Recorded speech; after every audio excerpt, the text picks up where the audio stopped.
Here, here, here. I now call this meeting of the tortured Pop Girlies department to order. What's All up? here say I. I Should we do, wait, what's that thing? Should we do that? Roll we should have call. brought a gavel. No, what's the thing that you do in meetings? Like, is it not Socratic seminar? The minutes. No, I it's was the way that, thinking, Roll call. no, no, it's the way that you run like fancy meetings. Maybe it is Socratic Um, seminar. no, Yes, it is. Socratic It's seminar. Socratic Well, go seminar is a on. formal discussion based on a text in which the leader asks open-ended questions. No, that's not what I'm thinking of. No. What's the thing that they do in Congress? Congress, how to do it. Oh, That wasn't a good Google search. Anyways, hello everyone. yeah. Well, how are we let us doing? know if you guys know how Congress works. Yeah, let us know. Nancy Pelosi, if you're a pop girly, let us know. I know No she one in is. DC. Do we have anybody in DC who listens? No, no one. We have a Swedish girl. Sweden, I love you. Stockholm. Love you. Love you, girl. I love the girl with the dragon tattoo. Well, yes. Have you guys ever seen that movie? It's so good. No, it's No. tricky, It, right? it's one of my favorite Fincher movies, and I think it's so underrated. Whoa. Whoa. Whoa. Whoa. Whoa. Huge. Well,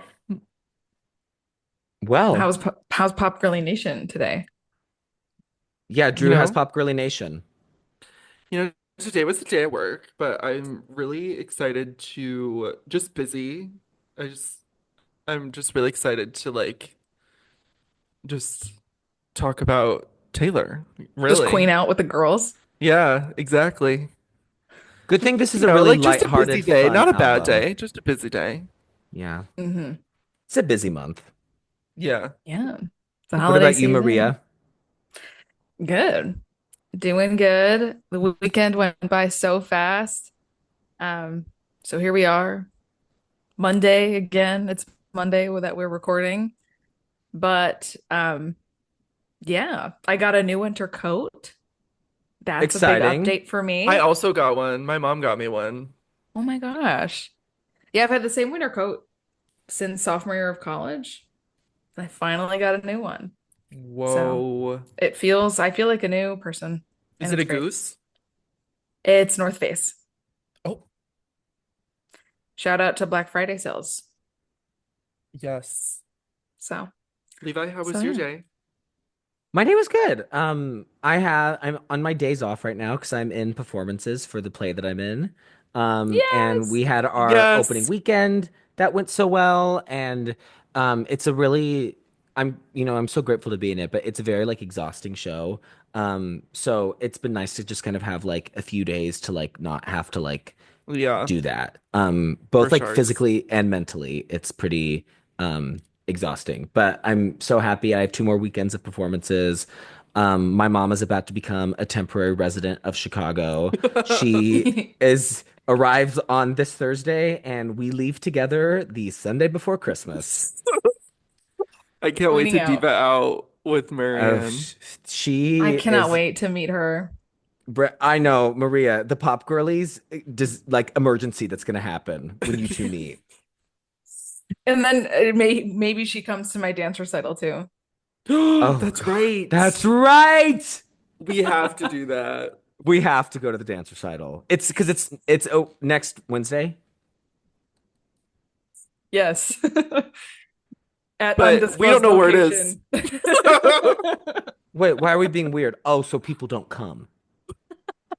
Because everyone's gonna come. It's a Pop What if Girlies meet and greet. what if somebody from Sweden comes? The Swedish man. Wait, I don't know if you're a Yes. man. You could be anything, Sweden. Yeah, that's true. Yeah, Well, see you so guys this at is the Well, Maria's so we're call. dance excited recital. to, yeah, we'll see you there. It's at 1 p.m. at the Well, Chicago no, Theater. that'll be perfect because should I mention that my mom surprised me the other day and told me that you guys know this, that she randomly made Pop Girlies merch. Yes. Yes. So Oh we my can God. we can give it away at the meet and greet at Maria's dance recital. Yep. Yes. The dance recital is actually it had to get moved from the Chicago theater that I just previously mentioned. She'll be performing at Soldier Field. Yeah, she's gonna So be performing at bring Soldier bring Field. warm clothes and a parka. And they actually Yes. said that like the demand for it is gonna make like the Eras tour look like a flop. So Yeah. the people So are gonna be lined up down Michigan Avenue trying to get in. Yeah. Yeah. It's gonna be crazy. And it's just so cool how Pop Girlies has gone from cute little startup podcast to world domination. World yeah. domination. So here we are. It's so cool to be at the top. Should People we have get into our said, hot tracks? Oh, yeah. Oh, I was gonna say that people have said that we're more powerful than the Vatican. That's what they've been saying. right, exactly. Hmm. They've been saying You it. heard it here first. People have You've been saying that. on the yes, they have. Now let's hot track it up. Yeah, Wait, Maria, do you want to go first? sure. So mine was kind of easy because I've been I haven't been listening to a ton of music right now. I've kind of just been like not in like a super huge mood for music. Um, but when I have been listening to music this past week, it's been like show tunes. Like obviously I'm still listening to a lot of Wicked. I'm also listening to just a lot of my other like musical theater soundtracks that I never really go to very often. But this past week I watched the new documentary that's on HBO Max about yacht rock. And I Girl, swear it's not my intention to bring up yacht rock literally every week. It just has happened to be so. But I watched the yacht rock documentary and it was incredibly lovely. And I also left a really funny review on Letterboxd that no one liked, and it kind of hurt my feelings. I also did that the other day.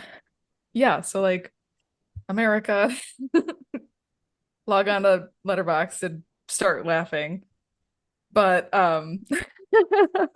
so whatever. But my hot track is a yacht rock classic, and it's I Keep Forgetting by Michael McDonald because that song is so great. And I'm probably speaking a different language to you guys right now, but that's my hot track. Boom. I don't have Oh, anything to say to that, but I'm happy for Crickets. you. yeah, I mean, if I said anything other than that song, I would have been lying. So I had to say it. Well, no, don't live your lie. truth. Yeah. So maybe Pop Girlies Nation Warriors can maybe listen to some Michael McDonald and experience some new music for the first time. He's about to get his first like art streamer on Spotify from Sweden. Yeah. He's about to hit over 1 million monthly listeners on Spotify for the first time because of Pop Girlies. Because of Pop Girlies. He's at 2 right now. He's that Right now too. he's Yeah. at 2. Oh my gosh. Okay. Who wants to go next? You call on someone. You call. Levi. Oh, okay. Well, I've been listening to a lot of Miss Taylor. Because Yes. I've been in my Lana era and then I got into my Taylor era. Um, I do want to also say I meant to say this earlier when we were checking in with Pop Girlies Nation, but then I didn't. I don't know why. But the Eras tour officially ended yesterday, and it really does feel like the end of an era. I mean, this has been like the biggest like musical phenomenon I've experienced in my lifetime. I think that like it's like, kind of regardless of your opinion about Taylor, I think it is pretty amazing that we saw something in real time and got to live through an event this big. I did have a very weepy moment with Long Live last night. Just it's like this is like never gonna happen again, like something like this. And like, obviously she's going to be successful for a very long time, but like this is like this moment, this confluence of everything working out perfectly is just never going to happen again. I mean, it's the biggest tour of all time. Like that's kind of crazy. So, uh it has like it has the gross, which is like 2 billion of the GDP of like 17 countries. I mean, it's just kind of crazy. Oh. So, yeah, I've definitely been in my Taylor feels. However, since we're talking about Taylor today, I didn't want to pick her as my hot track. Um, and so I'm actually, I think, going to be the first person who's ever picked a Beyonce song as my hot track because randomly I have had the Flawless remix with Nicki Minaj stuck in my head for days. I think the lyric, like MJ Doctor, they killing They me, killing me. Propaf propofol, I know they hope I fall, is one of the great lyrics of the century. Oh my God, so good. It's like I don't know what else could be better than that. It's incredible. And like I love that it's a remix that doesn't just like place a verse in the middle of the song. Like they completely like restructure it and there's new Beyonce parts and like all of her parts are great. Like she's like she adds like these great like new melodies and she has these like really fun like rap sections. She gives such a charismatic vocal performance and then there's like a all-time Nicki verse. The MJ Doctor is like you just can't be MJ Doctor. And like They killing me. we always talk about the verse and monster and like yeah, the verse and monsters, you know, it's the monster verse. But I don't think people ever talk about the Flawless remix enough because she is like it's one maybe my favorite Nicki rap. It's so good. It's so good. And something too I wanted to say about Flawless specifically is like around this time last year, I was having a big moment with Beyonce self-titled. And I realized for the first time that in Flawless, they sampled one of my favorite songs by a tribe called Quest. And it's the sample that's like, right. You know what I'm talking Oh, about? really? Yeah, yeah, Yeah, yeah. because that's Q-Tip from a tribe called Quest. And it's like Oh my God, that's so I cool. realized that I was like, oh my God, oh, it's so cool. So yeah, I love Tribe, but wanted to say that because I thought it was so cool when I discovered that. I was Tea. the first person to ever discover that, by the way. JK. But true. JK. Okay. Um, so I've been having a weird time with music as of recent. I'm like going through like I feel like my whole lifetime. Um, and it's really cool that Ta we're doing Taylor this week because she was like one of the first kind of artists that I ever really got into. But I'm gonna mention the artist that I was really into before Taylor, even. Oh. So, so girl, it was 2006, and I was a Disney kid. And you know who I was into? Miss Ashley Tisdale came into my life. Oh yeah. And I'm gonna be honest, like no one at the time could have done what Ashley Tisdale did with Headstrong. So my hot track is my favorite song from Headstrong, and it's called Positivity by Ashley Tisdale. I And you know need what? We need a Ashley Tisdale renaissance. I need Mike White to Yeah. write a role for her on a Yes, White Lotus. yes, She would be so good on the White Lotus. girl. I said this like a year ago. Uh, and and you're right. You were right. Let me ask the audience. Let me ask the audience. Everyone agrees. Everyone's clapping. Everyone, Yes, everyone listening from to the podcast right now just stood up from their chair and cheered. yeah, Everyone's in tears. Weddings, funerals, bar mitzvahs. Everyone is happy. yeah. I She, yeah, I love the Ashley Tisdale version of Kiss the Girl from Little yep. Mermaid. Do you She remember also has a that? great rendition of Last Christmas. Last Christmas, it's been going viral on the TL. It's been making the rounds. But no, Headstrong is really interesting because I didn't really obviously I was like 6 or 7, I think, and I was not really I didn't look into music and like production and all of the stuff that like I do now. But she was kind of working with like big people. I think like Ryan Tedder was on it and like Oh, really? yeah, like she and Diane Warren wrote a song on it. Wow. But yeah, but it was her trying to be like a main pop girl. And I don't know if it did well, but it did really well for me. And my mom had to take me on her birthday, which was also Levi's birthday, to the mall because she did a mall tour at the time. We went to the mall tour. That is awesome. Yeah. This is But really she was like random. the first one. Like she was the first like big one for me. That's everything. Yeah. And this is so random, but like the era that you're talking about just making me think of it. But Do you guys remember the first song you digitally purchased on something, like whether it be iTunes or Levi something else? does. I do. I feel like you talk about purchasing songs on iTunes all the time. Well, I do. I know the first music video I purchased. I don't know about songs specifically, but I know the first one was there was two. It was Teardrops on My Guitar, and then this random Raven Simone video that was Oh, really excellent. I love Raven Simone. Okay, I'm trying to Raven-Symoné. find it right now. It was like a song tie-in with That's a Raven, and like it was something about magic. Do you guys know what I'm Hmm. talking about? N Maybe. Music videos. Um, Drew, do you remember? some call it magic. Some call it magic. Oh. Some call it Hmm. magic video. Those were my first two Okay. purchases. Oh, I loved That's a Raven as a kid. Yeah. That was definitely my favorite Disney Channel show. Was Oh, that it's a your great one. guys's? Mine was Wizards of Waverly Place. Oh, And I remember the first song I purchased on iTunes was Falling Down by Selena Gomez. Oh, and that's the a great scene. one. Yeah, I'm And the sorry. scene. We got to have the scene come back. The scene needs to return because the scene, It's really crazy looking back, like the scene was clearly carrying. yeah. Well, okay, not too much on Miss Revival. Oh, Revival's I so good. Maria, not But too the much tour on was a Miss huge Revival. letdown. I'm really glad you didn't go to the Revival tour, Levi, because Well, yeah, because she can't perform. no.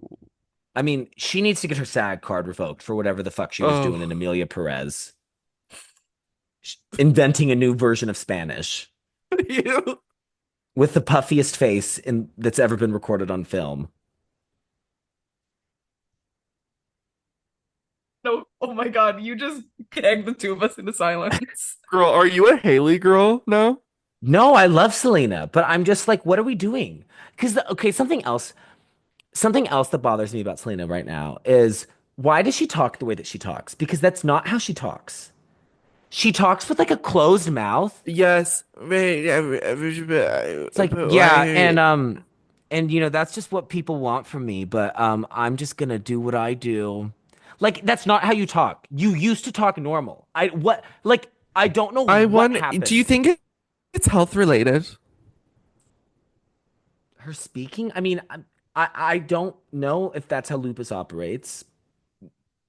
I don't know if it can affect speech. I don't think so, but I mean, I'm not a lupus expert, so I don't know. Yeah. Maybe. Well, you did the Halsey episode.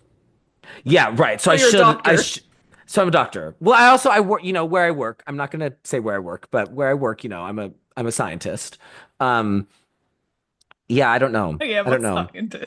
I mean, I love Selena. I will always be rooting for Selena. I think Selena is beautiful inside and out. I I think she is actually a very talented musician. I'm gonna say it. Because I think that she has taste.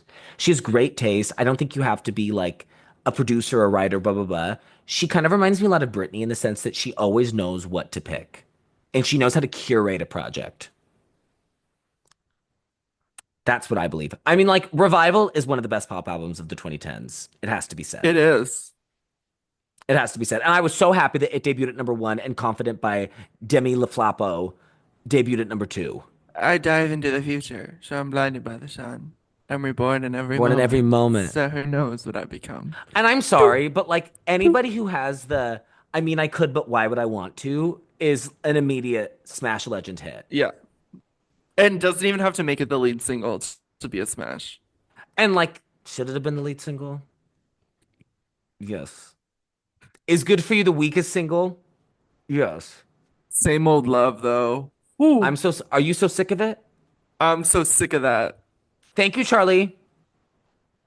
Charlie Wait, wrote, Charlie did We that? declared, oh my God, we declared he should be a bigger artist. We declare Charlie XCX should be a bigger artist. Yeah, Charlie wrote it and she sings on the chorus. She's the oh, that's Charlie. Oh yeah. Yeah. Um, what song is the music video of Selena Gomez where it's like the 70s? Bad liar. That's a good one. That is a good Ooh, one. that's not rare, That is it? No, that was her droplet era. That was Bad Liar, and then she did Fetish the same summer. And both of those songs and Fetish is videos are good. so good. And then she did the 13 Reasons Why song Back to You, which Back to You is smash hit. Like I want to hold you when I'm not supposed to. Yeah. Poor Oh, Selena that's though, like she will get hated on doing She will. whatever. She will.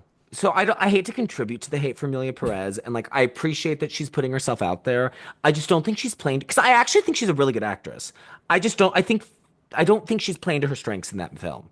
No, I think the only part I liked was that weird like dance thing.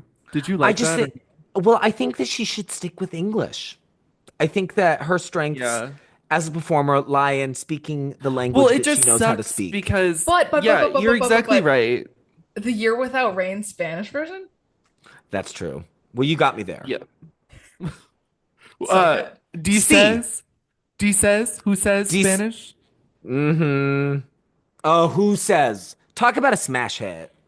Would you tell me who said that? I'm sorry. I love you like a love song, but I think I'm team Who Says. I think Who Says is Really? better. No, love you No, like a no, no, love no, song. no. No, no, no.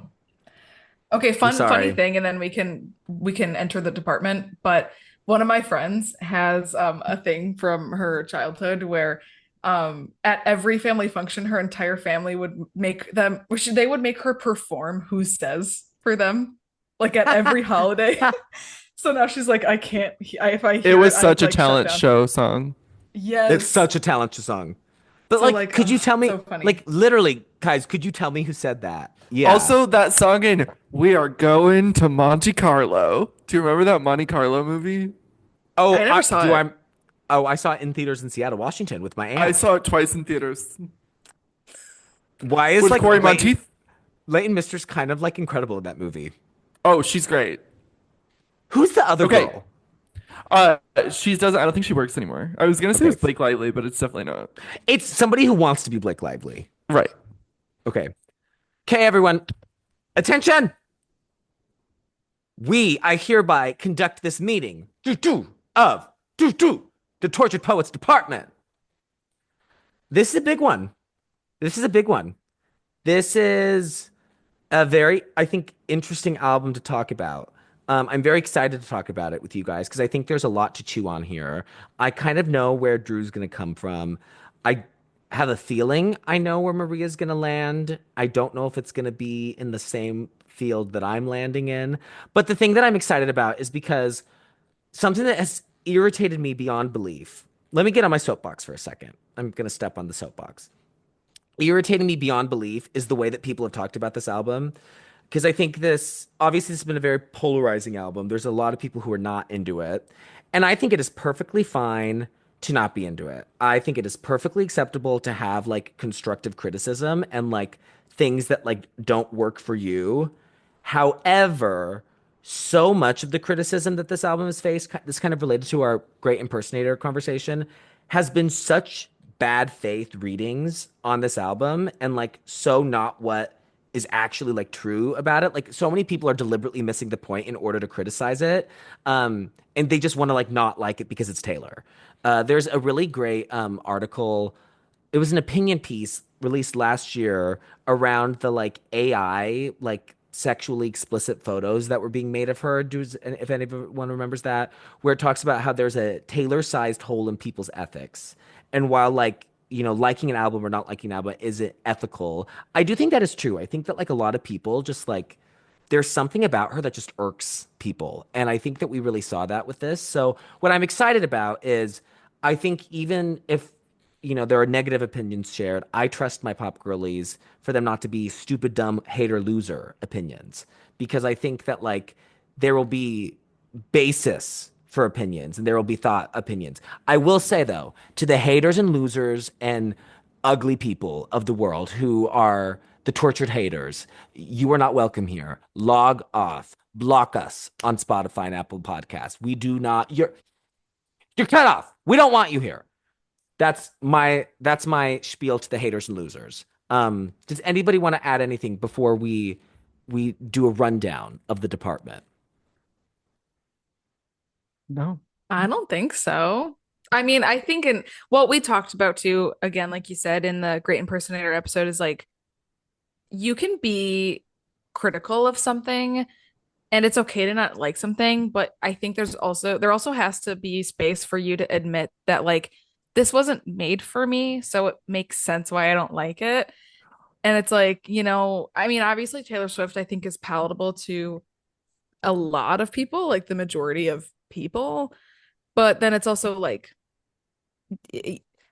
you cannot like her and while she is the biggest artist in the world for the most part, it's like you that doesn't give you like um the levity to like just hate on her because Yeah. she's Well, the and biggest artist so in the many world. of the reviews were like talking about like, oh, she's a billionaire. She doesn't understand what it means to be like tortured, blah, blah, blah, blah. Yeah, she is a billionaire, but also she's allowed to be unhappy and she's allowed to be suicidal, which she is a lot in the album.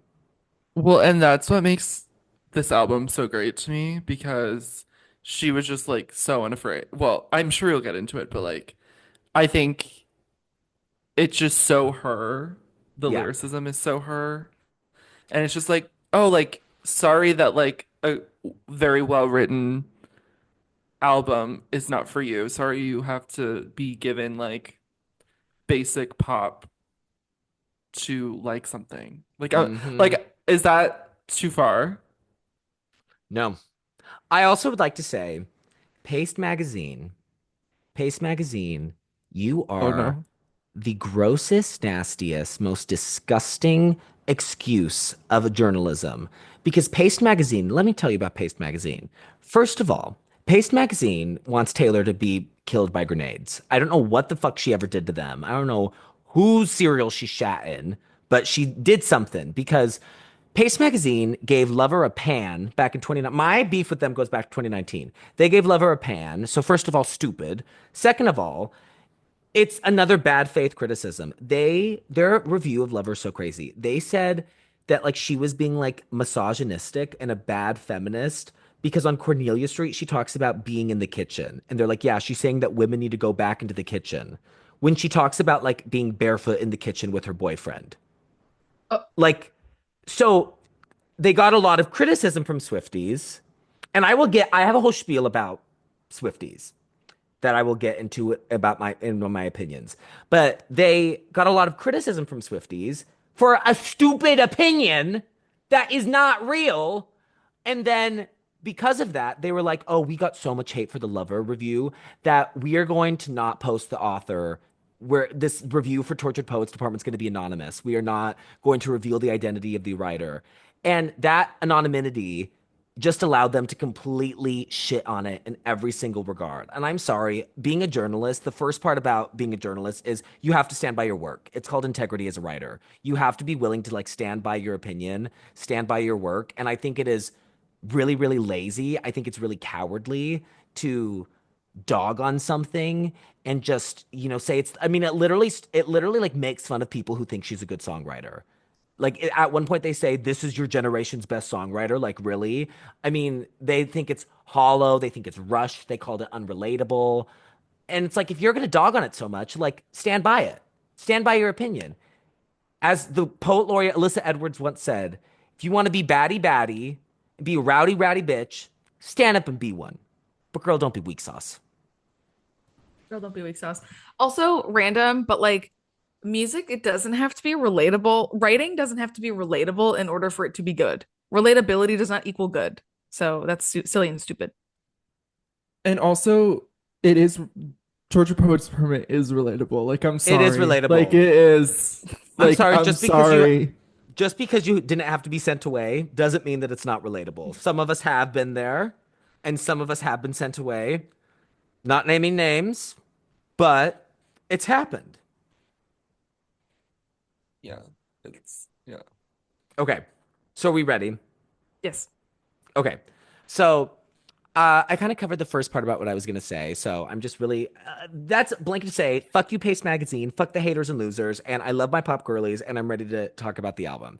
So before starting, I just want to remind everyone that we will only be covering the standard edition of Tortured Poets, which is the first 16 songs. As pretty much everybody knows, the Tortured Poets Department became a surprise double album, so 15 additional songs were released digitally 2 hours after the first 16 were. This half is dubbed the anthology, and it just became available on vinyl in physical editions for the first time over Thanksgiving. For me, and I'm the you know, premier Swift historian, the central narrative of Tortured Poets as a project is told within the original 16 songs. The anthology songs, I think, expand the world of Tortured Poets. I think it provides additional context, but the core narrative, the heart of Tortured Poets as a project, is the original 16 songs. And I think that talking about the anthology can distract us from that. Because I kind of just viewed the anthology as like its own like separate thing. And so like maybe someday we'll cover the anthology. But I just want to focus on Tortured Poets as one complete statement. And for me, that's the standard edition. So that's my caveat. Okay, background. So this is her 11th album. So kind of providing context for where she was at. She had released her 10th album, Midnights. We Love You, Midnights. Midnights, You Are Beautiful in October 2022 to critical and commercial success.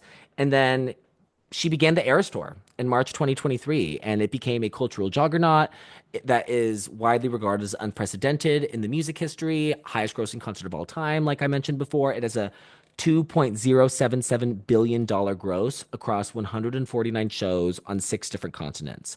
And while on the tour, she had a bunch of fun stuff going on. She premiered music videos. She announced and released 2 different Taylor's versions, both Speak Now and 1989. Now we have to get into the lore because this album, I think, can be alienating to people who aren't familiar with Taylor and aren't invested in the kind of Swift cinematic universe. And so I think it's important that we understand kind of what's happening. So, shortly after the Eras Tour commenced, it was announced that she had ended her 6.5 year relationship with English actor Joe Alwyn. Shock of the century. I mean, I know exactly where I was. It was, I mean, when it was Jover. It was like I actually do too, which is okay, so crazy. I was on FaceTime with Irene, our friend, beautiful friend Irene, in Alex's old apartment, and I like have like an issue where I have to like be like scrolling Twitter while like I'm on the FaceTime with somebody, and then I saw it and I was like, Irene, you have to look at Twitter. Like I cannot believe that we caught this together. I mean, I felt like somebody died. Levi, you know who I was with, actually? Who? Harley. Really? Yes. Oh my God, that is so funny. Yeah, insane. Drew, do you know where you were when it was I don't think Jover? I do. I know. And I I will remember like say, the photo that they yes, like I know. Yeah. yeah. Yeah. I think I texted you about it. Was it like in the night when it happened? It was in the evening. It was dark outside. Yeah. I don't know where I was. I will say Twitter was amazing those It next was few so days. good. So It was good. it was really wonderful. So yeah, so I mean it was Jover. Like there's just nothing else to say. So following Jover, there was a brief sparkling moment of single Taylor wearing these fabulous outfits, strutting around New York with all of her friends, going to fancy dinners. Um, it was wonderful. She looked hot. She was like finally back in like the limelight, like having paparazzi shots after like hiding in an underground bunker with jobless Alwyn. And then the apocalypse hit. In early May 2023, it was reported that she began dating Maddie Healy, the lead singer of the band, the 1975, and everybody died. People died. It was really, really bad. It was a bad time to be a Swiftie. So there's a lot of lore with these two, and we've only like begun discovering how deep this shit goes. So these two had been linked in some way or another for about a decade, a really long time. So goes back to the 1975's debut. She was very vocal about her love for the band when they released their first album. They meaning Taylor and Maddie, were very complimentary of each other publicly in interviews and Tumblr posts. She attended multiple concerts around this period. There was a very iconic moment captured on Tumblr from fall 2014 in the lead up to 1989, where Maddie wore a 1989 shirt while giving a concert, I believe, in LA. And then the next day, Taylor was seen walking around wearing a 1975 shirt. I mean, that's just kind of like I mean, it's history. Like you had to be there, That kind is of like textbock pop culture. it. I mean, it really is. If you weren't there, you weren't there, and you just And it don't was get it. iconic as it is, but then the fact that like everything that ended up happening, and like it goes Yeah. back that far. Like, I mean, I wish that like somebody would have like sniped her As right then and poet there to laureate, prevent her from doing this. as poet laureate, Imagine Dragons once said, "This is it, the apocalypse." Literally. I mean, I cannot tell you how bad things were. Wait, did you say So, you wish someone would have sniped her? I mean, it would have taught her a lesson. It would have been like, do not Wait, do wait, this. Levi, you cannot say these words. What would you do if someone sniped Taylor Swift? Oh, I'd kill myself. We take it back. In this current We climate. take it back. You gotta take that. Well, You cannot jinx that. not snipered her with the bullet. Snipered her with like, I don't know, some common Wisdom. sense. Yeah, some wisdom. Okay, we're Girl. not we are not putting that into the universe, sir. Avoid Yeah. the rat. Steer away from him.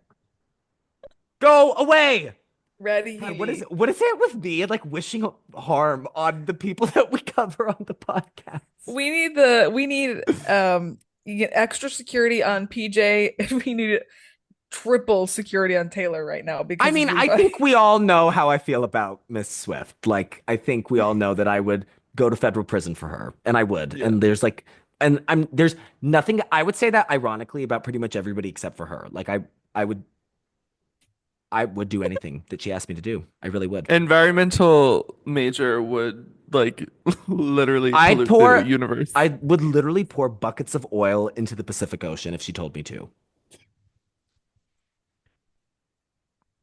Moving on. I would, I would tar and feather Greta Thunberg if Taylor wanted me to. So that's all I'm going to say. Anyways, so they Actually, were going wait. back. Random. Did you know that she is like Greta Thunberg has a feature on one of the 1975 albums? Of course she does. Because of course she does. Wanted to mention that Wait, because of the Maddie so Healy. that might actually be a request. So that actually might be a request. Yeah. We should I mean, honestly, yeah, if we Taylor should. hates two things, it's the environment and Matt Healy. So, you never know. And Kanye West. And Yeah, yeah, and him. Well, and Kim. So, Yeah. and well, she Kim. hates a lot. And Scooter Braun. She hates a lot of things, actually. But it's Socialism. valid, so yes. Yeah. Socialism. Um, anyways, going back to this. So during this time, when they were kind of going back and forth, there were also a lot of rumors about like them possibly being romantically linked. And for people who know that this was a 1989 era where she was famously single and like nobody really wanted her to date, but there were these rumors kind of floating around. So things kind of stop in about midway through 2015, well, early 2015, and then we get into the silent ages. And Taylor did not acknowledge him or the 1975 existence at all. Maddie loves to run his fucking mouth and he would occasionally talk about her in interviews. There was this one particularly controversial one where he mentioned that it would be emasculating as a man to date Taylor due to how successful she is. And he got a lot of backlash on that. He apologized for it. And so this kind of happened for a while. And then towards the end of the 2010s, beginning of the 2020s, things kind of thawed a little bit. And like he like started like kind of being more like positive about her in the press and like acknowledging her. I think he mentioned once that Hey Steven is his favorite song of hers, which taste. That is, I mean, it's like worst person you know makes an excellent point. Like, he kind of ate there. Uh and I think that a lot of this is due to Jack Antonoff working on the 1975's fifth album being funny in a foreign language. I think Jack kind of facilitated this like reconnection, which Jack Antonoff, you will pay for your war crimes. Jack Antonoff, I would take a bullet for you, but you need to suffer for what you did and what you put us as the world through. So they worked on that album while Taylor was making Midnights. The 1975 also said that like they worked on a song for Midnights with Taylor that didn't make the cut. And so they were talking about each other a lot during this time. And then right before the Eras Tour started in February 2023, Taylor was a surprise guest at a 1975 concert in London. She covered the 1975 song The City, and she also did the live premiere of Antihero, which is crazy that the first time she sings like one of her biggest hits is an acoustic set at the 1975 concert. Like that's kind of cuckoo. And That's then Um, you crazy. know what else happened? Sympathy is a knife. yeah, yeah, because that backstage at her boyfriend's show. I mean, girl, you should not have been there. Nothing good came from that. You needed to fucking leave because you have every twink in the world hating on you now, and you like put yourself through self-harm with the Matty Healy thing. Go home. Anyways, this was bad. This was bad, bad, bad, bad, bad. So Matty Healy is an incredibly controversial figure. And he has a very long history of saying horrible things, very inflammatory, ignorant, often racist things. He maintains that this is like performance art and it's all part of his like provocative on-stage and off-stage persona. But that doesn't go over well with a lot of people, which is very understandable. I mean, he has said a lot of very offensive things, and there are a lot of people who have like been like personally affected by things that he said that find him very repulsive. Uh, I'm not interested in like hashing out every Matty Healy controversy because first of all, this would become a 10-hour long podcast. But second of all, this is not the Tortured Matty Healy department. So you can look them up if you want to. They're listed in length on his Wikipedia. I mean, it's an interesting read. But this is all to say that this did not go over well. This announcement and this relationship was not received positively. In fact, this was the first significant amount of negative backlash Taylor had received in years. She was in this like beautiful era where she was just kind of untouchable and everybody was saying positive things about her. Probably since releasing Folklore 2020. That I think like Lover, she received some like negative pushback, but then kind of Folklore on, she was a bit untouchable. And then she was really, really dragged through the mud on this one. And, you know, I mean, I think it's like fair to criticize somebody for like associating themselves with somebody who's like maybe who's problematic. Like, I definitely think, you know, we should be held accountable for who we associate ourselves with. However, the amount of shit that she got for this relationship, I do think is a bit insane. And I think it kind of goes back to a combination of misogyny and like just something about her that irks people. She received far more criticism for dating him than he has ever received for the comments that he has made. I mean, there was really never any hoopla made about a lot of the stuff before they started dating. Then it became the worst thing in the world when they started dating. And then when they broke up, like like that conversation all disappeared. So this was just kind of used against her in a lot of ways. I would like to point out the online campaign by loser fans who that it was called the hashtag Speak Up Now movement. Are any of you familiar with the hashtag Speak Up Now movement? Um, this was an online campaign to have Taylor come out against all the things he said and break up with him and apologize. And if she didn't do that, it was proof that she was mentally unfit and she should be placed under a conservatorship. Yikes. Oh, The Speak Up Now movement. It's one of the craziest things I've ever witnessed. And that is the inspiration for But Daddy, I Love Him. Which, if you told me a year ago that she would have a song about the Speak Up Now movement, I would have shit myself. And I did. I did. So he was seen at multiple Eras Tour shows. He performed with Phoebe Bridgers' band on stage a few times. They had multiple pap shots. And then this intense blip lasted a little over a month. Things were announced that it was announced that things were over in early July and they had broken up. And a lot of people just thought that this was a typical rebound in the wake of a long-term relationship ending. I don't really think anybody had an idea about how serious it was or how bad it became for Taylor afterwards. There were, you know, definitely signs from performances across the summer of 2023 and like, you know, videos of her getting it to her car and like looking really upset. Like I think people kind of knew that like she was generally unwell, but I think a lot of people thought that it was her processing Jover. I don't think people thought it was Maddie. Um, and I would like to say that Drew and I were there for the first weekend of We were shows there. after the Maddie Healy breakup, and we got to witness the iconic "I Don't Want to Live Forever" performance in the surprise song set where she breaks down in tears at the where her voice cracks and she's holding back tears over the lyric, wondering if I dodged a bullet or just lost the love of my life, which is was that was Yikes. I mean, that was history.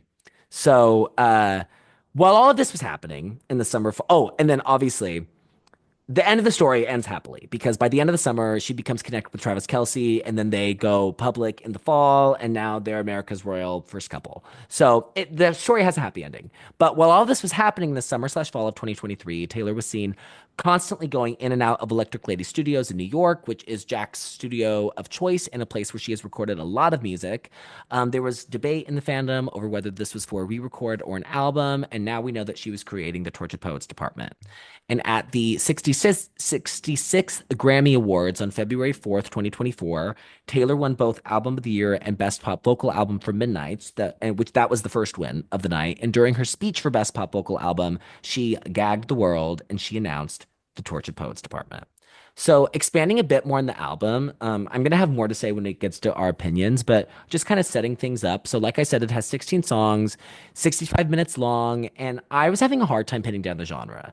I mean, like, I would say it's like some kind of alt pop. That's probably how I would categorize it. It definitely is a combination of the folk lore Evermore sound with the synth pop that she's created with Jack on a lot of projects, but then there's also a lot of new sonic influences that pop up. There's Western influences, soft rock influences. I mean, there's the classic country influences. There's a lot of like just straight up alternative influences. I think that like the thing that is most notable sonically about this album, because it does get pretty eclectic, but there's a constant combination of acoustic sounds and synthetic sounds. There's not one song that is solely, synth pop or solely just like pianos and guitars. There's always this combination, which I find really interesting, and I kind of think that that's the through line as we go to these different sonic terrains. Uh, there's kind of a general gloominess as well. I think there's like kind of a gothic quality. It's largely mid-tempo. It's more subdued. Uh, it like gets intense, but not in ways like Reputation gets intense. Lyrically, I think that this is Taylor at her densest. She is saying a lot of words. She had shit to say when she stepped into the recording booth. Narratively, I think this is one of her most fascinating albums. I think this is, in my opinion, her strongest album narratively. I think there's very clear. There's three very clear parts of this narrative structure, and so the first is the dissolution of a long-term relationship that had finally run its course, and that just kind of crumbling away. Next is the short-lived but intense romance with an old flame, and how kind of destructive and catastrophic that ended up becoming. And then lastly, there's a lot of commentary on fame and the intense pressures and perils of being somebody who is as famous as Taylor Swift.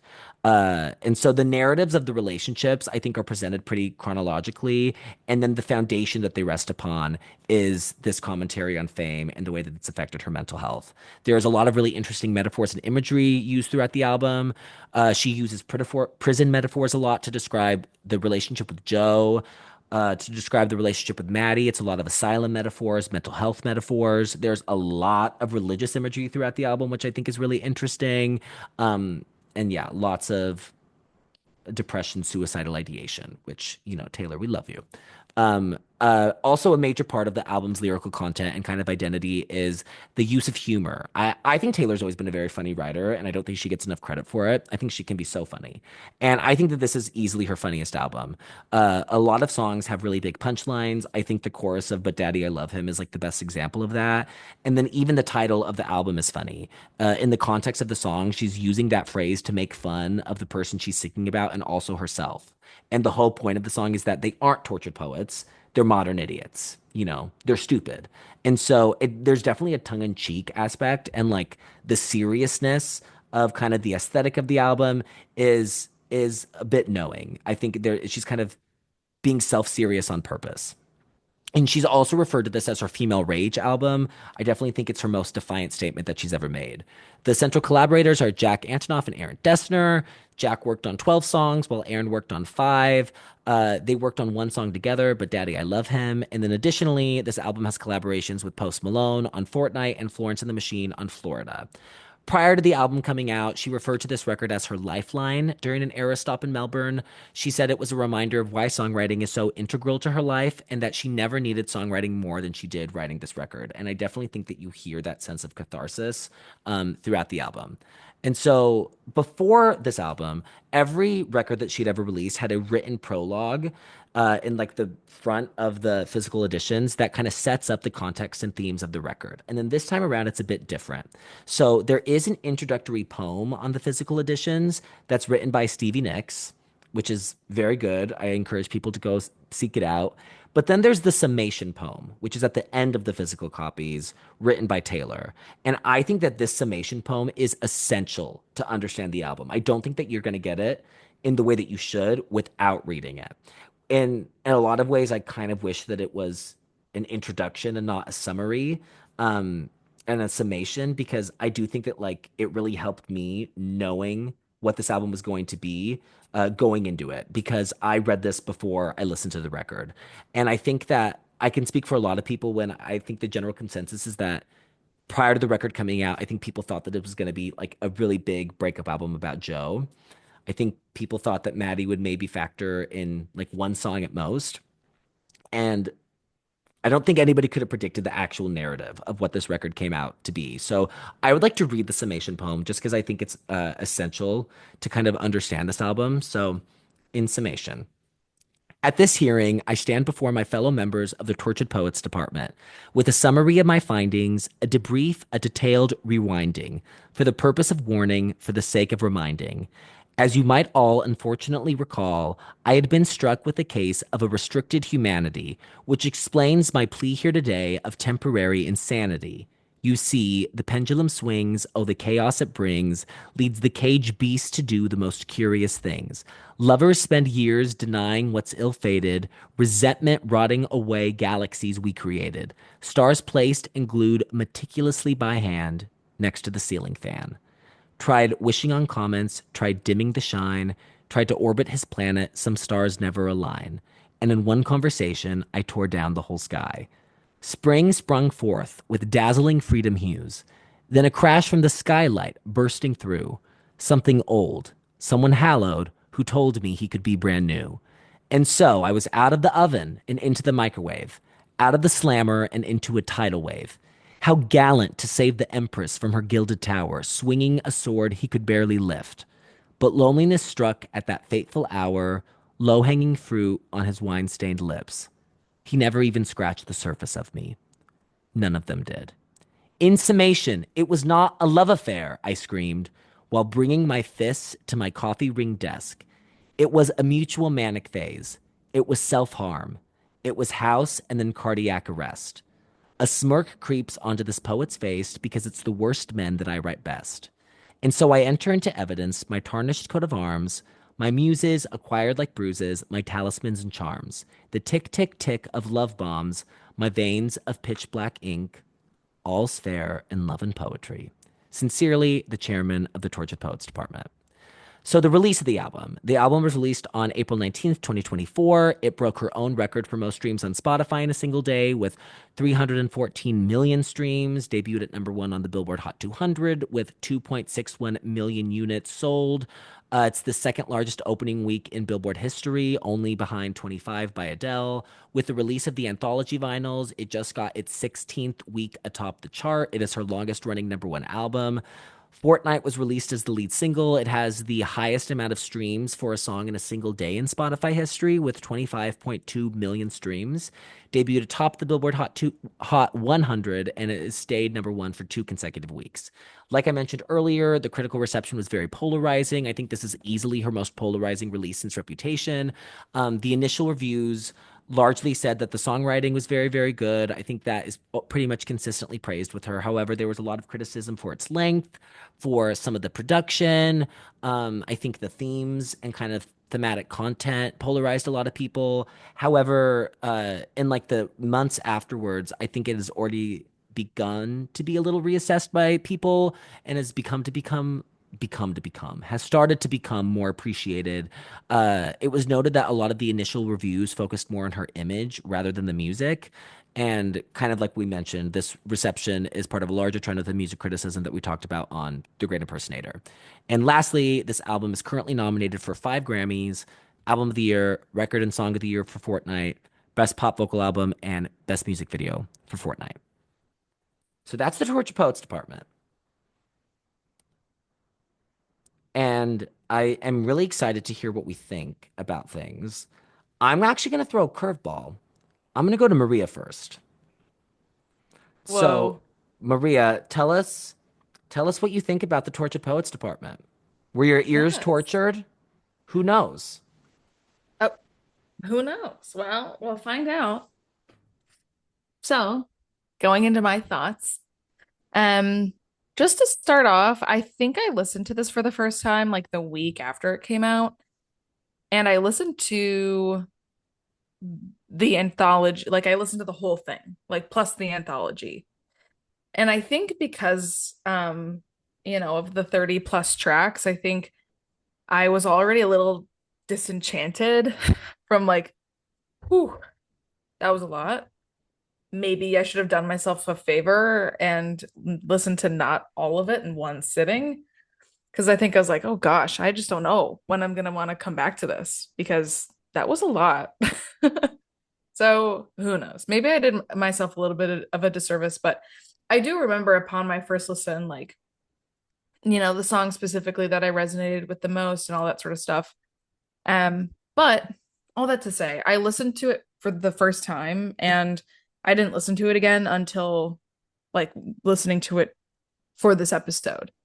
So it upon that first listen, it didn't have a ton of re-listenability for me personally. Um, but going into it. Um, I just wanted to say, looking into some other things about the album too, I saw that because it's very clear that she wrote this and recorded it while obviously on the Eras tour. And on the Wikipedia page, it says that she also recorded some of this in Chicago at a studio in Wicker Park, Oh, which really? is super cool. Yeah. That is so cool. Yeah. So shout out Chicago. I wonder what she recorded there. But that's super neat. Um, but I will say the production on this I really like. I really like this era of like bedroom pop kind of Taylor that she's been on. And I think like without even the Maddie Healy of everything, I think Midnight's especially has a like the production value of it and the sonic value of it. It for me, it's very the 1975. Like it's kind of insane No, with the so way that it's Maria, like, this album to me, when I was listening to it for the first time, I was like, oh, so this is her doing a 1975 album, which is yeah, funny because on Dear John, the song from Speak Now, that's famously her doing a John Mayer song because it's a blues song. Um, yeah, so it's just like that trolling times 16. But yeah, I agree with you about yeah, Midnight's as well. yeah. Yeah, it's just the way that there's some of those like like organic electronica sounds that kind of bleep and bloop through it to use your own words. But like, yeah, it's just it rings very the 1975 for me. Not I don't think it's over the top craziness because I think, like you said, this album also has a moody, gloomy kind of quality to it that I think sets this apart from anything that 1975 has made. So, but with that, like I think this really glittery, clean production sounds so good with Taylor because I think she just has such a great voice for harmonizing with herself and layering upon her own voice. So I think the production of it in that regard is just a huge strength of it that I really enjoy listening to. I'll say from an aesthetic direction, obviously I think the muted colors for this are very fitting because the album is again so moody. But I do wonder what a color scheme for this would have been if this wasn't primarily in black and white. Um, and with that being said, too, I think, or something that I've kind of noticed is that a lot of her album covers are kind of her in like a liminal space or somewhere that isn't like attainable, you know? And it's like, I wonder what this album cover would have looked like if she was like in a tangible space. Like if she was in some kind of like moody library to really feed off of the like dark academia of it all. Um, No, that's so funny that you say that because that's how like her photo shoots for her albums used to be, especially like Fearless and Speak Now. If you go through those album booklets, it's like her in like scenes. Like it's like her like yeah. acting out the songs. And then Ugh, it becomes more liminal as it goes along. I think that's a really astute observation, actually. Thank you. But yeah, like I think this specifically, and especially with like the department and the typewriters and the all of it all, I think that would have this would have been such a cool album for the visuals to be acting out scenes, like you said. Like now that you say that in that specific way, I'm like, oh my gosh, like I would have so enjoyed seeing photo shoots like that. So that's just something that I kind of picked up on. Um, but specifically, I would say like and like you said, Levi, like this is her most dense as far as the lyrics go. And not that I can't bring myself to a level to like match the density of the lyricism, but I will say the lyricism on this album specifically isn't my favorite Taylor lyricism. Um, Not that I think it's like bad because it's not going to be bad. Like Taylor Swift is one of the most accomplished songwriters of our generation. So like she's obviously the one of the most popular artists in the world for a reason. So I think it would be kind of silly to say that. But I think for this, for me specifically, a lot of the some of the ways that she puts things takes me out of it in a way. I think the way that she says some things on this album, like it sounds sort inorganic in a way, where it takes me out of it for a bit. Like I think like and some of the song titles, which obviously are also going to be lyrics on the album, for me kind of take me out of it because it's the construction of it is it seems so inorganic to me. So like the my boy only breaks his favorite toys, like that sentence for me, like it takes me out of it because I'm like no one would ever really say that. I don't know. I mean, maybe I'm sounding a little bit silly myself, but like that for me is kind of something. Some of the things, some of it to me sounds a little bit clunky, but that's me.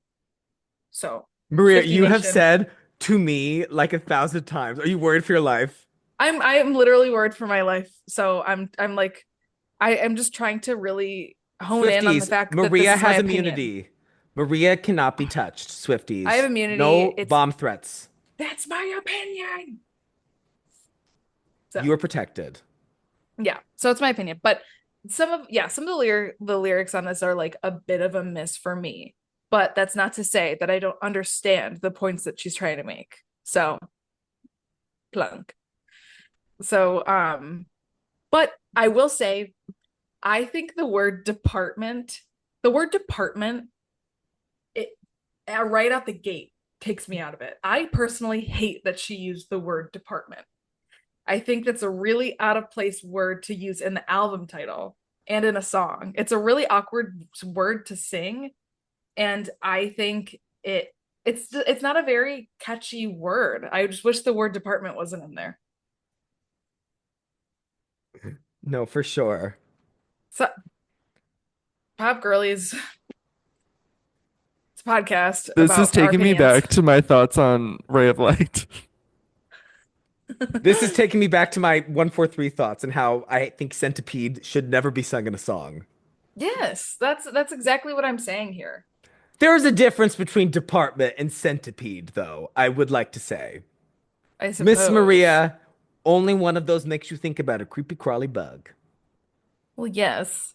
The other is a thoughtful academic word that makes you think of tortured poets sitting together, typing out things. Right, right, right, right. Right. Right. Um, but other than that, so something I didn't notice on my first listen that when I listened to this again, it almost made me jump up and down with joy was in Guilty as Sin when she name drops the song The Downtown Lights by the Blue Nile. Oh my God. OMG, Pop Girlies Nation. I didn't realize that she said that at first, and that I love that song so much. That song Which is is one of, famously Maddie Healy's favorite song of all time. whoa, news to me. Oh my God. Well, I mean that song is crazy. That song is it's one of the most songs of all time. Honestly. Like Drew, have you heard it? Have you heard that song? I have not, no. Levi, did you listen? You've heard it. I listen to it. Yeah. It's a crazy song to be sending somebody who's in a relationship, I would like to say. It is a crazy song to be sending an old flame who's in a relationship. I would How do like to I say know it's you feel it? crazy.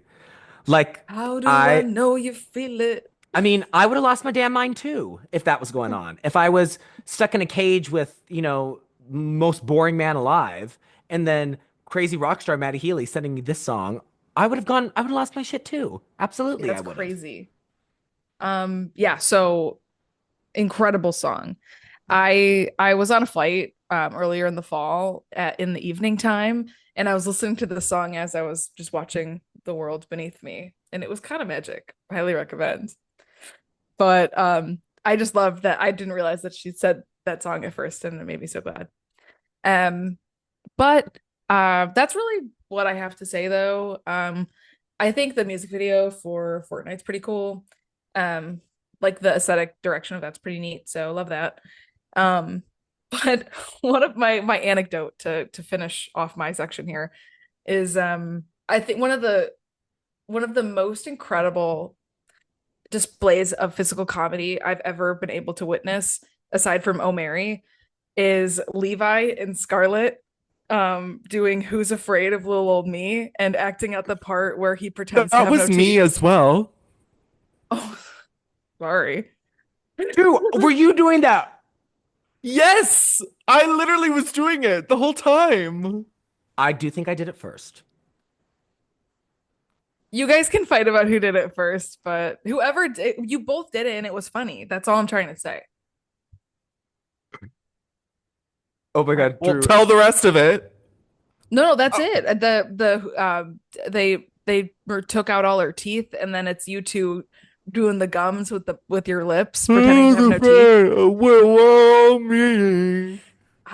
Highest, funniest display of physical comedy ever. So if Pop Girlies Nation is out at the club and the song comes on, make sure to do that because it'll be a hit. In the All club, right, we all fam. we all fam. All right, Drew. Okay, tortured poet thoughts. Come So on, tortured I Drew. huge huge Swiftie girl. Love Miss Swift. Um I I found this album to be like insanely cool of Miss Swift to put out, especially with like her position in the media, like her being literally the most famous person alive and having like the world in the palm of her hand, like literally every single person, no matter like every single person loved her. Like when she was or had didn't they didn't love her, I guess, but they, recognized her in the highest form. And then for her to everyone thought, okay, this is like the Joe Alwyn breakup album, like, and even the track list, if you look at it, there was a clear through line of how narratively it could easily go from, her, breaking up with Joe to then like having like a couple songs about Maddie Healy and then like ending. And then just the whole entire gaggery of it just being a whole album about Maddie Healy. I just thought, like, I loved that she did that because I think it was really kind of like a no, I will just make music for myself and I will just put it out and I will just, break records and do whatever the fuck. And then I will just put out a whole nother fucking thing that you guys are gonna have to listen to. I don't know. I just thought it was like the coolest thing ever. Um, I thought it like completely changed like what being a Swiftie is because so many people, at the time with the whole Maddie thing were very dismissive of her and like dare I say like it was very slut shamey. Like it was Losers! Losers! like it was Losers! really bad. Like It was and people bad. still weren't over it, like before Tortured Poets came out either. And then the whole Bedette I Love Him narrative of it all was just so great because she's like, you know what? Like, no, you guys, I don't care that you're paying out the wazoo coming to my show. I don't care. Come to my show, whatever, but fuck you. Like, I just love that. Like, I love how she was really just saying fuck you to Swifties, kind of. And they Like, deserved it. They deserved it. yes. The And it weird was parasocial freaks deserved it. Yes. And so I just love that. Like I just love how unafraid she was to do that. Completely Um, agree. it was it's kind of like one of the coolest things I've ever seen like in pop culture, to be honest. Like her literally just doing the whole and everyone who like everyone who hated the whole Maddie thing and was giving her so much shit. Oh, Taylor, I fucking hate you. I hate you. You suck. Maddie Healy. And those were the people who, when they listened to Sprouts, oh, I can't believe it's a whole album about Maddie Healy. Why would she do that? Why would she? But you know what? I was gagging. I was gagging. Well, and it's also just so cool that like somebody at the highest highs of commercial success releases an album this raw and Yes.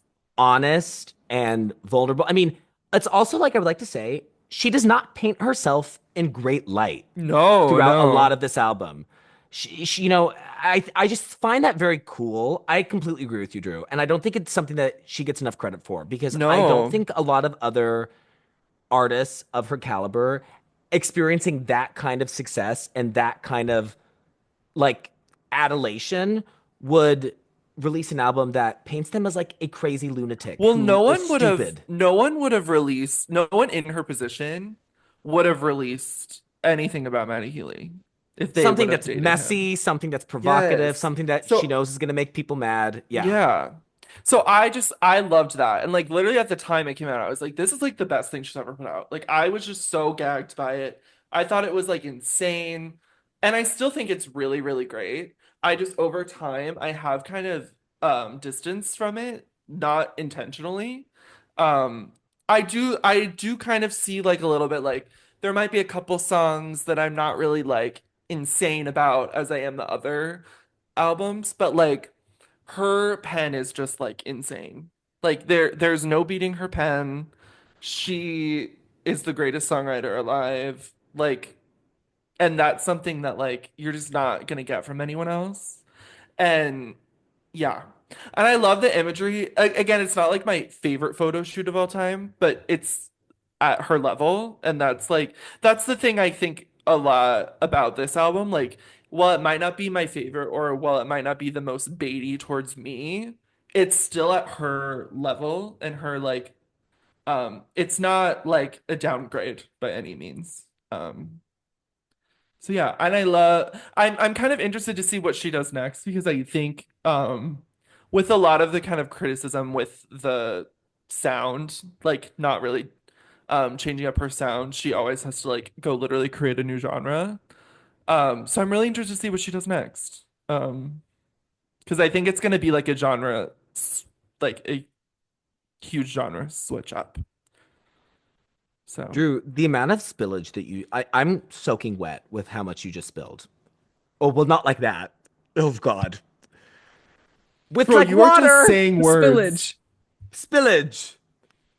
Yeah. Spillage. I mean, it's Taylor. I mean, like, literally, Taylor was like my number one person until like on and off from like 2007 to like 2020, like two. I will say, like, the whole Eras tour of it, while it has been like so amazing and like literally the greatest thing to ever happen to anyone, it has everyone kind of being involved with Taylor Swift lore has kind of made me like a little bit distance myself from it because I get mad really easily when people try to like um try to you know like there are people who like didn't even who shamed on her like 10 years ago that are now trying to say that they like her more than me. Like I can't win that fight and I'm not going to try to fight that fight. And so that's kind of why she's kind of been my number two. But I will always be in her corner. I will always do like I don't know. I will always love her like crazy. So, yeah. Something random I wanted to say, Drew, to your point of like greatest songwriter of all time conversation, which something she does a ton that also a contender in the greatest songwriter of all time conversation does all the time. Um, is like something Taylor does a lot is like name drop like random characters and the narratives of her albums. And you know who does that all the time? Paul McCartney. Paul McCartney does that Whoa. all the time. Do you want to know who else does that a lot? Joni Mitchell, another person who's in that conversation. The last time I saw Richard was Detroit in 68. Oh, don't even bring up Richard right now. Don't even bring up that damn rotten Richard.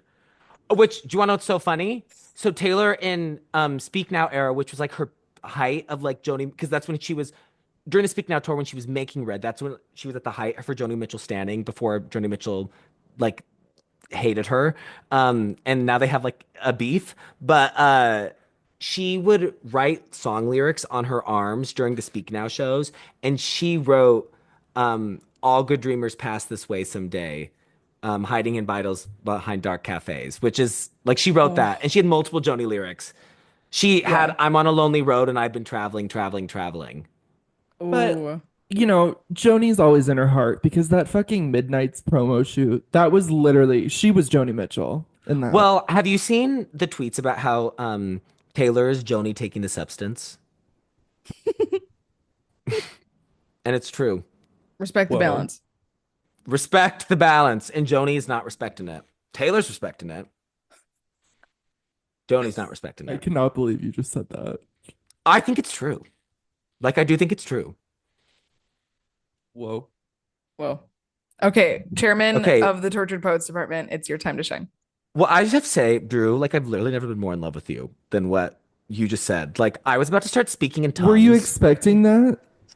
No, because I knew that you were gonna. I knew it's just like the amount of like you taking the thoughts in my head and verbalizing them and making me feel so seen and validated. Like I literally was about to start levitating. I mean, I know the audience isn't gonna get the visual reaction of this, but I was doing Jamie Lee Curtis gifs the entire time you were speaking. I mean, losing my goddamn mind. Like literally, you are the greatest human being who's ever lived for the things that you have said. Whoa. Maria, I love you forever, but I'm sorry, Drew. Like you really got me right now. Like, I mean, it's not yeah, far girl.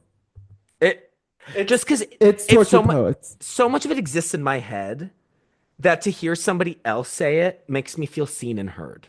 So thank you for seeing me. Yeah, so I'm actually really excited to talk about this, and I'm gonna try really hard not to approach this from a defensive perspective because I think throughout the year when I've talked about this album with people, I think I've had to be defensive about it because this is an album that so many people have like not liked, and like my least favorite part about a Taylor Swift album release day is getting text messages from all the people in my life who don't like her telling me about how much they don't like the album, which I didn't ask for and don't want to hear about. I don't know why I'm the target audience for hate messages, but happens to Just me every release. just loud and wrong. It's literally, I'm like, yeah, like I tried it and I don't like it. I think that she's stuck. I think it's stagnant. I'm like, where did I ask? Also, do you think you're gonna convince me to hate on, like, do you think Also, you are like gonna be the the person? I'm sorry, the whole Taylor is stuck thing is so fucking tired to me. Do you know anyone in the album of the year list? Girl, like, come on. Well, She's the other not thing too stuck. is She lit the when the leaks happened and everybody was like, all the stupid gays were like, oh, this is just Midnight's 2.0. Where? No. Where is there a song on Midnight's like I can fix him? No, really, I can. Where are the Western guitars on Midnight's? Where's the Like, I do get do it. If do the do sound do on doesn't speak to Florida? you, It that's the doesn't speak to thing. you, but it's Then not a don't repeat. say yes. Thank you. There's no other album that feels like Over this it. from I'm her. fucking over I'm it. over it too. Yeah, so I love this album. I love this album so much. And for me, like this is easily a top three Taylor album for me. It goes back and forth between number two and three. So Folklore is always going to be my number one. Folklore is the most perfect piece of art ever made. But my second album has always been Speak Now. And I truly view this as like Speak Now's spiritual successor in terms of I think Speak Now and Tortured Poets are the most Taylor Swift albums. And I've always said that about Speak Now because Speak Now is famously the album that she wrote alone. There's no co-writers on Speak Now. So she had nobody editing her. She had nobody, putting outside influences or input in the songs. It's just pure Taylor and it's ridiculous, it's melodramatic, it's intense, it's sad, it's funny, it's angry, it's whimsical, it's romantic. It's all the extremities of Taylor that you love so much. I love Taylor when she's at her most extreme because at the end of the day, she's a crazy person. And to love Taylor, you have to, she's a harbinger of chaos. She is destruction incarnate. She is a psychopath. And if you really are a real Swiftie, you know that about her and you love that about her. She has to exist in chaos in order to produce the work. She has to. And my favorite Taylor is Taylor when she's not containing herself or restraining herself at all. I love her all out. And I think that Tortured Poets is really a return of that kind of Taylor. It is, I think, the most unfiltered, honest, defiant, direct she's ever been. I don't think she's filtering herself at all.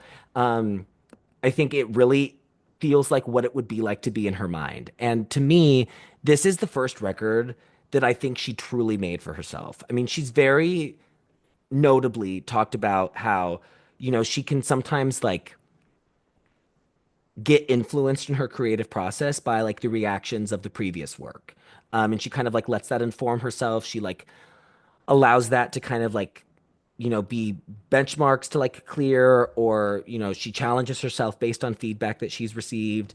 I think the closest she's come to not really thinking about doing something with anybody in mind was probably like Folklore Evermore, because she wasn't thinking about having to tour or send anything to radio. But there, I also do think with that album, like with that era, even if she hasn't admitted it, I do think there is a little bit of like proving that she's that songwriter, because she had been pop for the last few albums. Like the previous lead single was Me, and I think like I think there's an element of Folklore and Evermore that's like reminding everybody that she's that girl, that like she is that songwriter of a generation. And with Tortured Poets, truly, I don't think she's pleasing anybody but herself.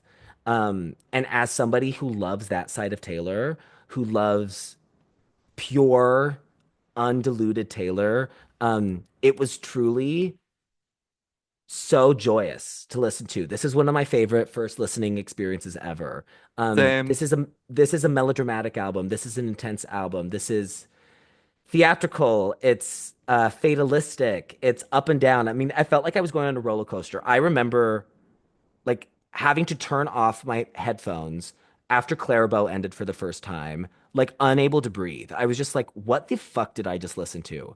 Um, and I feel There, that way every time I listen to it. I feel that yes. level of like going on this journey with her every single time. And, with Folklore, like, I don't understand how anybody could have any criticisms of Folklore. I think anytime anybody criticizes it, I think they're wrong. Like, I just don't think it's valid. With this, to me, this album is her least accessible. I think that this album is not for a casual fan. I don't think this album is for somebody who just likes a few Taylor albums.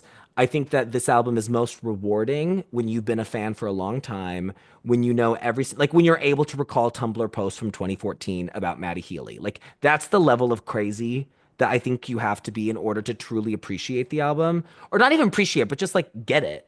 There, it really is Swifty before TTPD and Swifty after I TTPD. mean, really, because it's like this album to me is Swiftie bait. And again, I think it's so cool that in this huge, gigantic cultural moment that she's having, she is not like trying to be more accessible, but that she's being like the most alienating that I think she's ever been. I think this is a very alienating album. I know a lot of people who like are kind of casual fans who, like Taylor a lot, who were really turned off by this. And I think that's valid. I don't agree with that, but I think it's valid. Something else that has happened to me throughout this year is, so many people have dragged this album. It's gotten a lot of negative feedback that there have been moments where I've kind of questioned myself and been like, am I being biased? Like, am I being like a stan who like has my stan goggles on, or do I really think this is good? And there will be like weeks where I don't listen to it, and then I turn it on again with like the most critical ears I have, where I'm gonna be like, maybe everybody's right, and maybe this like is bad, and like maybe this like was a misstep for her, and maybe this is like not it. And then I listen to it and I just love it more. Like it genuinely, I love it more every single time. I think kind of what Drew said about like, you know, him having so much respect for this album and appreciating its quality so much, even though maybe it's not the most baity for him specifically. I think this is very baity for me specifically. I think this is the kind of album that if it wasn't released by Taylor Swift, I would still love it. This is the kind of like sonic terrain, lyrical terrain that I really love from an artist. Um, Maria, I understand what you mean about like the style of like lyricism. I don't think it's for everyone. I don't think it's everyone's cup of tea. I think that there's moments on the anthology where I feel like it gets overwritten. I don't feel that way about the standard edition. I think the anthology, there are moments where I'm like, okay, mama, you had your thesaurus open too much. Like we can close down synonyms.com. But with this album, like I love the imagery of it. I love the lyricism of it. I love her vocal performance throughout this record. I think she is one of our great vocalists in terms of emotion and emote. I think it's hard to find somebody who's more expressive than her. And that's why I think it's really The hard to cover emotion in that Taylor title songs. track. Oh, I mean, I think she's a very hard artist to cover, not because her songs are like vocally demanding and require like vocal acrobatics, but she just sings them with so much emotion and she truly captures the essence when she sings them that I think it's really hard to replicate or match that. And I think that's a thing a lot of people don't understand. Like Kelly Clarkson had a cover of Lavender Haze very recently on her show. And like Kelly Clarkson's whole thing is like, everyone's always like, oh, like, yeah, no artist wants to be a victim of Kelly Clarkson not singing them. And I love Kelly Clarkson, and I think she's like one of our greatest vocalists. But even that to me, I was like, I really don't think I'm being a biased stan, and maybe I am, but who cares? Like, I genuinely do prefer the Taylor version of Lavender Haze, even though there's not the crazy vocal acrobatics and belting, because I think the emotion is there more, and she's telling the story more, and like that's what makes her special to me as a vocal performer. And I think that we get that so much throughout this album. Um, yeah, I just love this album so much. I really, really do. And I'm very happy that like I got to be sincere about it right now talking to you two because I've had to either like not talk about it with people because I know they'll make fun of me or rag on it. And when people hate Taylor, it makes me want to kill myself. Or I've had to like defend, like people like drag it and like I have to like be in defense mode and be like, well, actually, it's actually the greatest album of all time because blah, blah, blah, blah, blah, blah, blah, blah. Like if I have to hear one more white twink call it the tortured ears department, I will like do something regrettable. I can't handle it. Especially as somebody who loves both Tortured Poets and Brat. This year has been horrible. That's just it hurts so bad to hear you It say hurts. that because it's like, well, not what you just said, but that it's like you don't want to say that you like this because you don't want to get made fun of. It's like, well, for one thing, we are all like the three of us, we're now adults, like, and our friends are all adults. Like, okay, bullying, girl, are we four? Stop Well, bullying and another people. thing, girl, look at the data. Girl, Yeah. we're not the only people who fucking liked it Well, that's the because thing too. It's like when people are like, "Oh, this album has no cultural impact." This album, blah, blah, blah, blah, blah, blah, blah, blah, blah, blah. I mean, obviously, the cultural impact that something like Brat has had is incredible. But I'm sorry, like this album isn't selling like it's not having the cultural success that it's having because five people are liking it. Like I'm sorry, but like yes. just because the Yeah. twinks on Twitter aren't gagging for it doesn't mean that like the majority of America's not gagging for it. When okay, Yeah. capitalism, whatever. But like Well, girl, it's people are living. You don't get that level of success without people being No. passionate about the work. You don't. yeah. And the thing is, though, it's like with the age that we live in now, where it's like we all exist in our own echo chambers of the things that we like on the Hmm. internet. It's very easy for someone to come along and be like, well, I like this other thing that you've never given a fair assessment of. Then it's like, oh, well, equals bad. I haven't heard it equals bad. Or Taylor Swift popular artist equals bad. It's like, girl, Yeah, have an agreed. open mind. With the echo chambers, people don't have open minds anymore, and it sucks. Agreed. Completely agree. And then When that kind it's of weird brings because you me. also can't present like, well, yeah, she is the most successful artist of all time, but like for some reason that's not a valid thing to argue in an argument like that. Nope, it's not. And people will kill you. Okay, I would Yeah. like to say one thing. I would like to be the chairman of the defensive poets department for 1 second because talking about exactly what we were just talking about, being scared to have an opinion. Okay, music reviewers talk about being so scared to write Taylor Swift album reviews because the Swifties. And I'm going to say it. Swifties are crazy. There are a lot of Swifties who have given death threats to people, which is bad, bad, bad, bad boots. It's embarrassing, loser behavior, all of that. And Levi How didn't mean the sniper comment no. earlier. However, I'm going to say I think Swifties act crazy and get really defensive because people are fucking weird about Taylor Swift and have been weird about Taylor Swift since she was 16 years old. My entire life, I've loved Taylor Swift since 2007 when I first heard Picture to Burn in my dad's pickup truck in the town I grew up in Idaho. Ever since then, I've had to hear people mock her and mock me for loving her from when I was 7 years old. I remember like crying in bathroom stalls in elementary school because people called me like the F slur for liking Taylor. I remember getting made fun of and mocked relentlessly by both teachers and students in like the Reputation era when like with Famous Gate, which by the way is revenge porn. Uh, at the time, the famous music video was Praise, Praise, Praised. That's revenge That is porn. revenge porn. It's revenge porn. Look it up. Like throughout my entire life, I've had to like 2017. She comes back with Reputation. Reputation has, great commercial success. The fans are so happy that she's back. And she makes an Instagram post at the end of the year in 2017 saying, "Thank you guys so much. This has been a great year for me." She also wins a sexual assault trial in 2017. So she says, "This has been a great year for me." Essays were written about how horrible of a person she was for saying it was a great year when the world was going through so many horrible things in 2017. Like, that is the kind of weird shit that we've had to put up with for years. And so I think Swifties get crazy because people make us crazy. We are Who's Afraid of Little Old Me. Who's Afraid of Little Old Me is about the experience of being a Swiftie. I am what I am because you trained me. You caged me and then called me crazy. So who's afraid of me? Who's afraid of me? You should be. You should be. Like, and again, I'm not claiming the Gaylors, I don't negotiate with terrorists. I'm not claiming the death threat people. I'm not claiming the weird Travis people. Like, I'm not claiming any of the weirdos. But the true Swifties who are in it for the work, who have been ridiculed their entire lives and had to hear crazy shit, like it does make you kind of go crazy. And like I do kind of get crazy about it because I've had to be defensive about Taylor since I was 7 years old. So I think, I can come across intense when I'm talking about Taylor to people who don't like her, but that's because that's like how I've had to be. I mean, I cannot tell you how much I was made fun of growing up for loving Taylor. And the people who made fun of me were the same people who were posting their Eras Tour outfits. So that is my That's her you soapbox. caged me and then you called me crazy. Karma's a cat. Oh, and guess what it's doing right now? It's purring in my Purring in your lap. lap. It is. Okay, on that note, are we ready to get into some holy trinities of me's? Yes. Okay. So let's just do them both at once. Drew, you're gonna start us off. Cool. I did a whole song sorter for this one. Because I was just interested. I love doing Taylor song sorters because obviously I love her so much. So my number three is Clairbow, career highlight, obviously.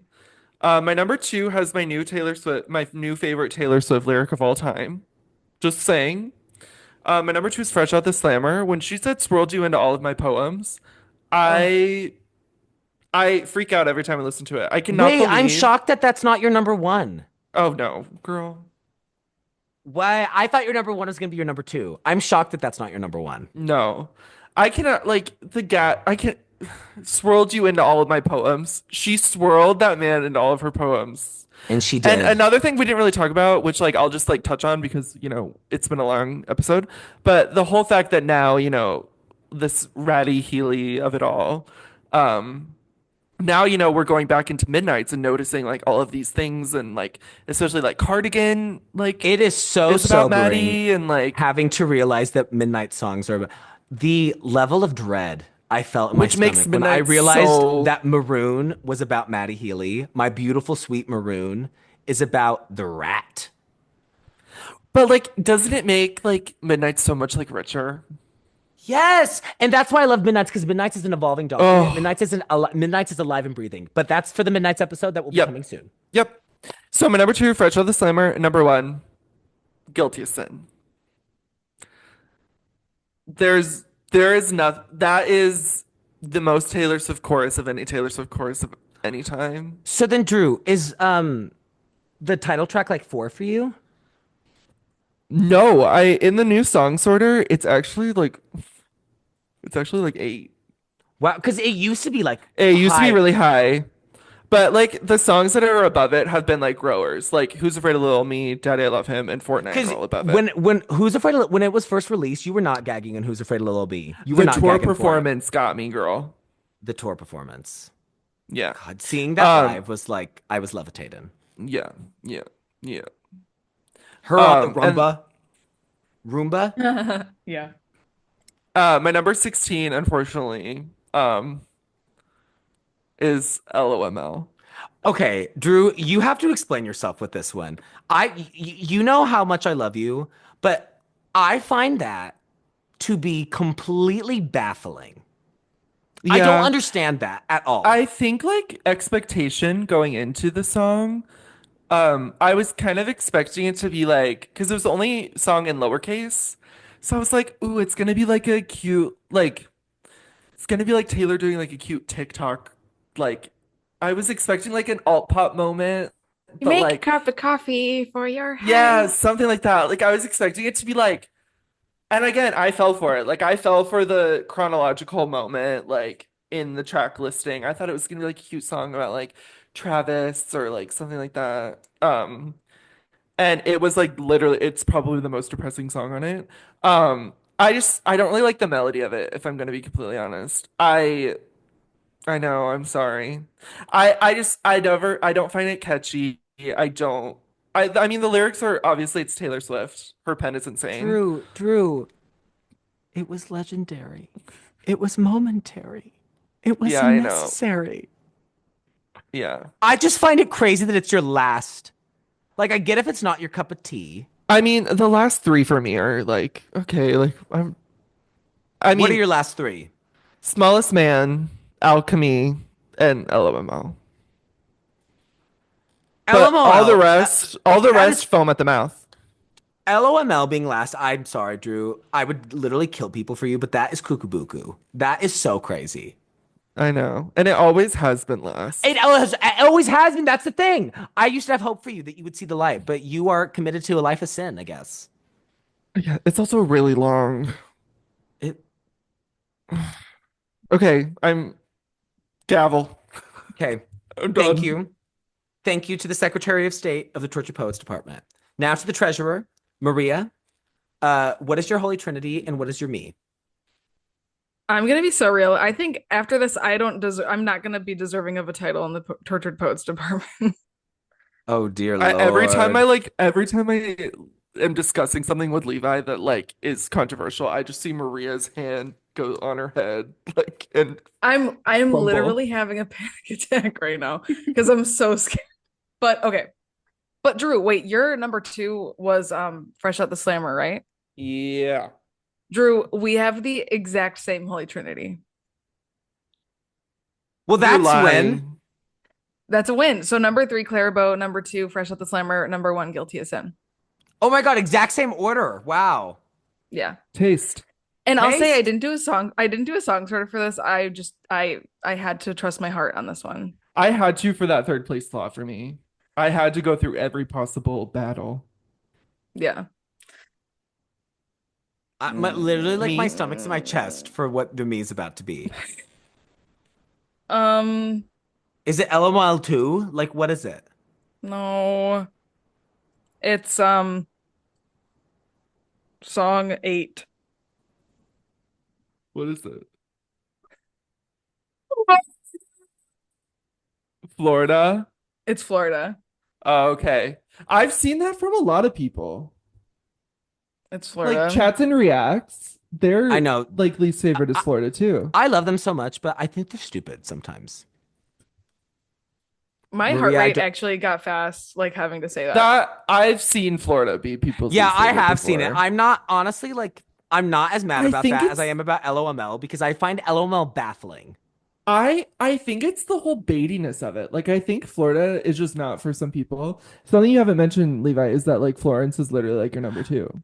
Yeah, Florence is like Yeah. one of my all-time like date, and so like getting And them I both in a lived. song together was like so magical, and having it to me, it's like the best of both of them met because like it's not just like Florence in a Taylor song or Taylor in a Florence song. Like it has Yeah. like so much of like the melodic structure and melodies of a Taylor song, but it has so much of the sonic feel and the kind of like power and like kind of chaoticness of a Florence song. But like Maria, it is weird. It is a weird song that like Yeah. I feel like is off-putting to people It's who weird because Yeah. don't. I've never not liked Florence, so I don't know what it's like to not like her music, but I think that's why people don't like it. Like they just Because that's not the bait. and I'm not Well, saying the that's why thing, you don't like it, Maria, but like I do think a lot of people, I'm not as gagged about that as I think you thought I was going to be. Yeah. yeah, I was like scared to say it because it was like your top song of the year. So I was like, oh Jesus. So I was like a little bit nervous. But the thing is for me, like I don't have an aversion to that kind of music. And it's like, I mean, I honestly haven't delved that much into like the Florence and the Machine discography. So like I know we'll do that on here and I'm really excited to do that. But it's like, I mean, I wouldn't categorize this as like a stomp and holler kind of song. Like it's not like Mumford and Sons stomp and holler, but I feel like it kind of like maybe like tiptoes into it a little bit with the like the drum hits at the chorus and all that sort of stuff, which that I'm here for. But like this one, it just did not work for me. You And know, Maria, that is so okay. Like I'm really like I actually don't feel any way about I'm that fine. at all. Yeah. Yeah, I'm completely fine about that. I do wish just for both of you, I so badly wish that there had been a camera on me when I listened to the song for the first time. Same. yeah, I think I probably caused an earthquake in Lakeview. Like I I cannot felt tell it. you how hard I was going. A Lakeview Levi Quake. A Levi quake. The Levi quake was happening because the mother quake happening in my ears. Yeah, no, Yeah. Maria, I'm not That's mad so about that. crazy. Like you got your top two stands a collab on like your favorite person's album. Like come Well, and on. also like Taylor and Madonna have performed together. Taylor performed with her at the iHeart Radio Music Awards in 2015. So like and like Lord and Taylor are obviously besties. So like all my favorite artists have done something with Taylor. Yeah. So So you're the best. Yeah, yeah. Drew, good luck getting Taylor and Casey in the same room. Well, girl, Katie Taylor. Well, hey, but we're that was then and this is now. No, Katie Okay. won, Taylor two. Well, no, I'm just saying in general, because obviously Oh, those oh, two are oh, besties. But like what I'm saying, the joke is that Casey Musgraves, your like oh. third Right, favorite artist, wants Taylor Swift, your second favorite artist, to die. right. Well, it used to be not so great with one and two. And that's also what I was saying. That again, that was then, but then this is now. Right, right, right. Okay, okay. Great. Well, they still won't collab. No. Okay, great. Okay. Okay, my turn. Levi. Yeah. Yeah, Maria, I'm really not. Had no reason to be mad. I'm really not because I've seen that a lot, so I've had to be like conditioned to understand that that Mm. opinion exists. The LOML one I find just Okay. so insane. Um, Say it again. okay. My Holy Trinity is it's Irene and I have the same one. I think it's in slightly different order. So my number three is Guilty as Sin. Perfect, beautiful supermodel of a song. That is like peak Taylor Swift chorus. The bridge of that song, the like any song that she's singing about being suicidal and horny is going to be incredible. It's a perfect song. My number two to me is like the most like Taylor has gotten in so long. This is like Speak Now, kind of Taylor. I think this is kind of like the heart of the album.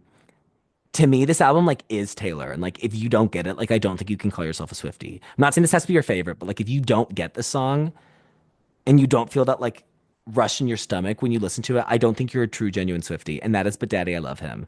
But Daddy I Love Him is the kind of insane epic that like Taylor was writing in Speak Now. It is just her essence. Um, to have a song this beautiful be called But Daddy I Love Him is so incredible. Um, My one of my favorite YouTubers, the Swiftologist, when he listened to it for the first time, called it a cross between the Mona Lisa and the Taj Mahal, and he was correct in that. It's just like it's just no, I'm not, but you should see your faces. Uh, and then my number one is an easy top 10 Taylor song for me. I think it is some of the most astounding writing I've ever heard in any song, period. It's my favorite album closer of all time, and it is Clairbow. I think to end a song, to end an album, referencing not just yourself, but you getting replaced by someone is genius. I think Aaron Dessner ate the shit out of that production. It's the production is so good on Clairbow. Um, I find it so haunting. I love how she writes about fame because she has an experience with it that most of humanity will never have. And I think it's so special that she's able to write about it so eloquently. To me, that song is like a horror film. It's so haunting and like terrifying. And the future's bright, dazzling. Like, that's like my bio, I think, on Instagram and Twitter. And it's like, I find it like, I will never get over the gag of that song. Yeah, To me, like that song is the Taylor Swift narrative. Like that's kind of to me a song that totally. she's been building up to her entire career. And I'm so happy that it made all three of your top threes. I was about to say Yes. we're all kind of intellectuals for having it in our top three. Yes, we are, because that song There's also gets disrespected. there's no like I there's no nothing like listening to the last verse, the closer of that for the first time. There The You isn't. Look Like Taylor Swift. And it's like we all know who she's talking about.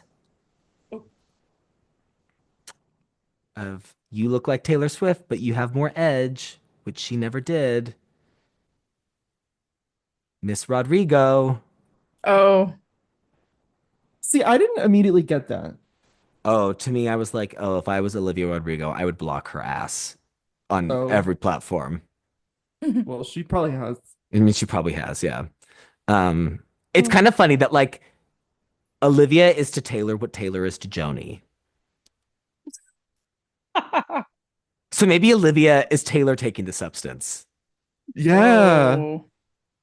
There's I have hope. I think there's gonna be a day where they like have an olive branch. I It's not gonna be also soon. I also have thoughts about that that we could get to because I Yeah. also don't think that there's really beef. I kind of think that Taylor just said, "Stop talking about me. I want you to have your own career." Oh. That's kind of what I Yeah, think that's happened. another podcast. Yeah, that's another episode. Okay, so are we ready to score the Tortured Poets department? Yes. Okay, let's break out the fork first. Drew, what are you Can you giving? remind me what did I give short and sweet? Did I give it 9.8? You gave it a 9.8. Okay, perfect. That's what I thought. This I'm giving 9.7. 9.7. Ooh, come on. Okay, I mean, Maria. it's Taylor's pen. It just yeah, 9.7. That's actually higher than I thought you were gonna go. So that makes me so happy. Literally, Drew, I've literally never been more in love with you in my entire life. Bro, Okay, you thought I Maria. was gonna dog I the didn't. No, I didn't. department? I didn't. Oh, I thought you were gonna be like mid to high eights. I didn't think you were gonna be girl, like 9.7. it's you know who wrote it, girl. Well, you ranked it seventh in our album ranking that we did this week. And girl, you know who wrote it. That's true. Okay, Maria. How hard are you gonna tank this average rating? Hold my hand, Tank. I think I'm gonna hold my hand, tank it by like a little bit. I'm sorry. But if I'm thinking about the Taylor Swift discography, because like I think I mentioned maybe on another episode, like the way that I listen to music is very much like artist, album by album by album, artist, album by album by album. I'm not really a playlist listener anymore. So if I'm gonna approach the Taylor Swift discography, I'm gonna do it. I'm gonna just be with her for a bit and bounce from album to album. But I don't think this album for me has a ton of re-listenability as the entire as like listening front to back the entire thing. This is an album where I would really just prefer to pick out the songs that I liked. Some I probably wouldn't choose to go listen to again. I think I'm gonna give it a 7.5. I'm not mad at that. Yep. Thank you. Thank you for No, I'm seeing not. me. I'm not mad at that at all. Higher If than you had Pitchfork got it, Girl. If you had gotten into the sixes, I would have been like, okay, Maria, we have to have a conversation. that would have been a little bit crazy, I'd have been like, are you a Billie Eilish fan? Like, is that why you're doing this? What's happening? girl. Were you sent by someone who wanted me dead? So I'm gonna do it. Fuck the haters. Fuck the needle drop. Fuck Pitchfork. Fuck the Charlie XCX fans on Twitter. It is a 1-0 for me. It is a motherfucking 10. Fuck the haters. I have tried so hard to find a flaw with this shit, and I just don't. It's perfect to me. Um, it it's the whole universe, and Wait, that's Levi, why what she's was the your artist. me? Oh, you Did I didn't not say say. it? Oh yeah, that's because this album's perfect and it doesn't have one. No, it Right. does. Um, I kind of go back and forth with two songs. Um, right now in this moment, I can't believe I didn't say it. That's so silly of me. I'm gonna go with I Can Fix Him, No Really I Can. Drew, you put LOML at it, so you cannot do anything Girl, to me. get out of here. It's Okay. a great song. It's a great song. I think it adds a lot to the album. It's just, to me, the re-listenability is just lower compared to other songs. It's very Okay. close with So Long London. So Long London and it kind of go back and forth. Um, As your but me? yeah, but in my Oh, current listening, wow. the kind of like unique sonic, Whoa. because So So Long Long London London, was almost in my top three. it makes me so sad. It makes me I like thought the alchemy would be low for you. The Alchemy's probably like that, like the third Okay. lowest. But I don't know. I mean, I love all of them. Like, I think So Long London has some of her best Right. writing. I think I Can Fix Him, No Really I Can is like essential to this narrative. And I love Right. the like sonic experimentation on it. It's just like the reason why I've listened to it so much is because it comes directly after my favorite stretch of the album, which is Yeah. But Daddy, I Love Him through Who's Afraid of Little Old Me. Okay. Okay. Period. Period. Yeah, so it's a 10 for Maria. me. Okay. Well, no, real quick, What? our average is it would have been higher, but Hold My Hand Tank happened, so it is a 9.06. So it's still in the nines. Oh, thank Girl, God. this episode, Avatar. Avatar? What does that Girl, mean? long. Long. I Oh, you're don't clever. care. I'm sorry. Yeah. Ask me if I care. Clap if you care. No one clapped. For the record. Okay, Maria, where We're are we causing an going next earthquake week? because everyone listening on Wednesday is going to be clapping. No, no one will be clapping. If you're clapping, you are denied from the Pop Girly Stadium. You will be Okay. shot on sight. Girl, we need to stop with the sniping and the shooting and the. Girl, you have to publicly take this back. Take what Take like the back? sniping of Taylor Swift I back. said sniping with wisdom. Okay. I said that. Okay. Okay. Hmm. Boom. Okay. So next week, um, everyone open up your minds to receive a sign from above because we're going to Chromatica and we're talking about Lady Gaga's Chromatica. So do your BuzzFeed Chromatica Tribe quiz now and find out which Chromatica Tribe you're in for next week. Rumors that we're pregnant? Yeah. Yeah. Or pregnant with Pregnant with LG6. LG6. Yeah. Oh my God, we didn't talk about the no, I'm not pregnant. I'm down bad crying at the gym. Well, we just did. Okay. Lady Gaga said that, by the way. But next week we're talking about Chromatica by Lady Gaga, which is Levi's. I Favorite can't get Gaga over the album. BuzzFeed quiz comment. That's I also can't get over after Drew is dog chastising me for my violent streak this episode. Maria responds by going, "Boom." Boom. I've been I saying just that a have to lot to punctuate clarify sentences. because the one day that Taylor Swift listens to this episode and hears Levi, the queen of Swiftie Nation, go, she needs to be sniped. No, okay, Taylor. Here's the thing about Taylor Swift. I literally, I again, I would literally commit any federal crime for you. Yes, so I just had to make sure you clarified that you are not And again, in. the sniping was a more of a metaphorical sniping. It was more of Okay, a somebody from the future should have told you this is not going to end well. okay, Hmm. there you go. You We're will sell a not lot of we're not copies. promoting violent crimes against Miss Swift. Oh Satire, satire, no. satire. No, I would never support any violence against her. I think people should get executed for not liking like Oh, Levi! stop! Girl. am I not helping myself? No, I'm No. trying to save us from getting taken down from Spotify. Why would we get taken down? If Joe Rogan can be on it, so can That's true, we. that's true, that's true. We can say metaphors And about Candace sniping. Owens. My God. It's sniping with wisdom. It's what all the Okay, kids are saying. perfect. Right. Kill them with Yeah. kindness. Yep. Okay, girl, we gotta get out of here. Yeah, Fuck, so guys. everyone I'm prepare. about to miss my flight to Florida. I have to go. Your fight to Florida. You're fine. You're Girl, I fine. have a speech No. impediment. I have a speech impediment. You guys can't make fun of me. Well, you know what? I'm gonna go do it with a broken heart. Oh, that's a good one. Um, and I'm gonna go be afraid of little me. Drew's in the mirror looking at himself going, ah! Just screaming in the mirror. All right. Okay. Goodbye. Bye, Goodbye. Shanti. Tortured Bye. Shanti.